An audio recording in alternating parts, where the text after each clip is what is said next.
লাকসামে দেশি বিদেশি বাহারি খাবারের বিশাল সমাহার নিয়ে বর্ণাঢ্য সাজে উদ্বোধন হয়েছে বিসমিল্লাহ চাইনিজ রেস্টুরেন্ট।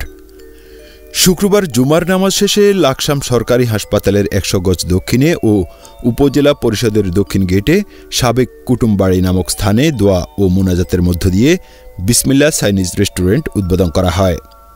দোয়া ও মুনাজাত পরিচালনা করেন চন্দনাবাজার জামে মসজিদের খতিব ও ইমাম মাওলানা হেলাল উদ্দিন আনসারি।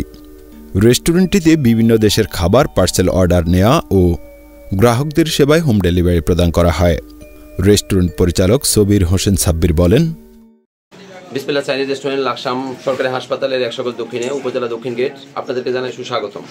আমাদের রেস্টুরেন্টে Bangla, Indian, Italian, Chinese food সহ আরও অনেক কিছু পাচ্ছেন। বিশেষ করে biryani, noodles, pasta, chicken fry, fried rice, soup, sizzling, wonton, ক্যাশোনা salad, chicken masala, beef masala, chicken chilli, fried rice, wonton সহ অনেক কিছু পাচ্ছেন। বিশেষ করে যারা পার্সেল নিতে চান, বড় বড় অর্ডার, ছোট থেকে বড়, যত বড় হোক ছোট হোক, যে কোনো পার্সেল চাইনিজ, ইন্ডিয়ান, থাই, বাংলা, যে কোনো পার্সেল ইনশাল্লাহ আমরা দেবো পর্যাপ্ত পরিমাণ। স্বাস্থ্যসম্মত পরিবেশে আমরা পর্যবেক্ষণ করব এবং দেব। তো আপনারা যারা আছেন, আশেপাশে যারা আছেন, আমাদের ফুড টেস্ট করতে পারেন। বিসমিল্লাহ চাইনিজের ফুড টেস্ট করে দেখতে পারেন বা আসতে পারেন।